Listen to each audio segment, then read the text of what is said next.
衝撃を受けたのはものづくりの時間軸の違いだったんです。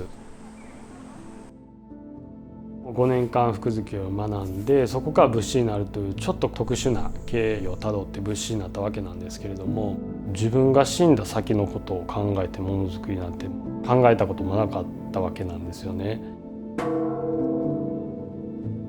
全く新しいものづくりの価値観をもう見せつけられたというか、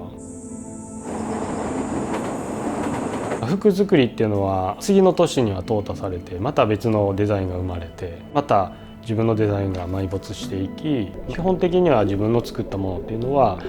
もう長くて1年2年世に出て、そして消えていく。そういう世界にずっといた僕からすると、仏像彫刻の世界っていうのはもう1000年2000年後のことを考えてものづくりをしている世界なんですね。もう衝撃を受けてしまって、そこから本当にのめり込んでいくように仏像彫刻の世界に入っていったっていう感じですかね。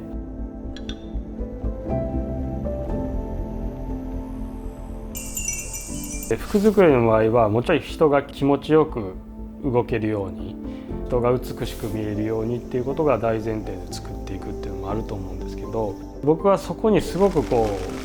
窮屈感というか、何か表現する上で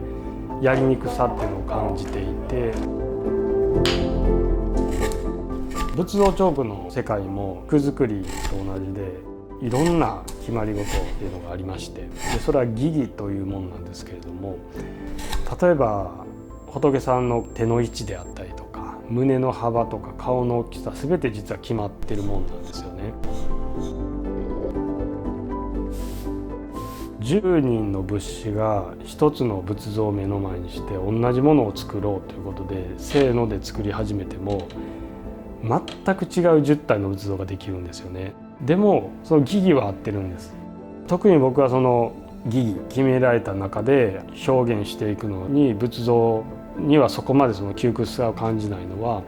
仏像が出来上がっていくまでにもしかしたら1億回以上のみを振る、全く無意識で彫るっていうことはなくて、やっぱりこうなってほしい、こうだろうっていう自分の意思を一頭一頭込めていくわけなんですよね。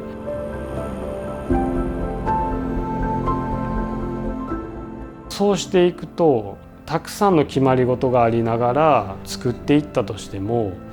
もう僕の何億回という意志というか祈りというのか思いが込められているので、本当にその縛りが全く窮屈に感じない、むしろ心地よく感じるぐらい。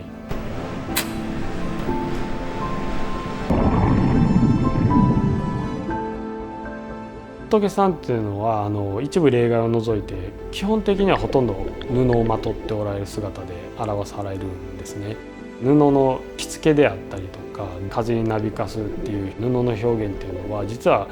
自由度がある部分なんですが、すごく穏やかな人に癒しを与えてくれるような仏さんだったら、布はすごくおしとやかなスーッと流れるような布にすればそれを表現できるし、その仏さんの喜怒哀楽であったりとか、何を訴えたいのかっていうのも布の表現でできるっていうのが僕の表現かなと思ってますね。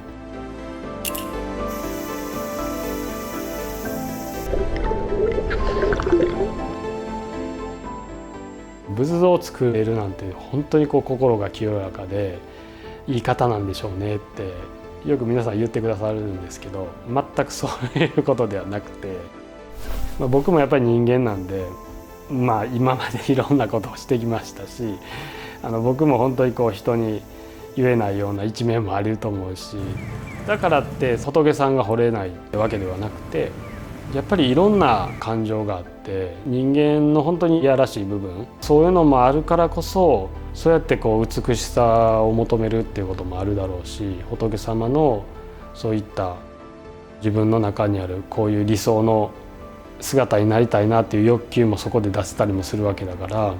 僕はそういういろんな面があってもいいのかなと思ったりはしてます。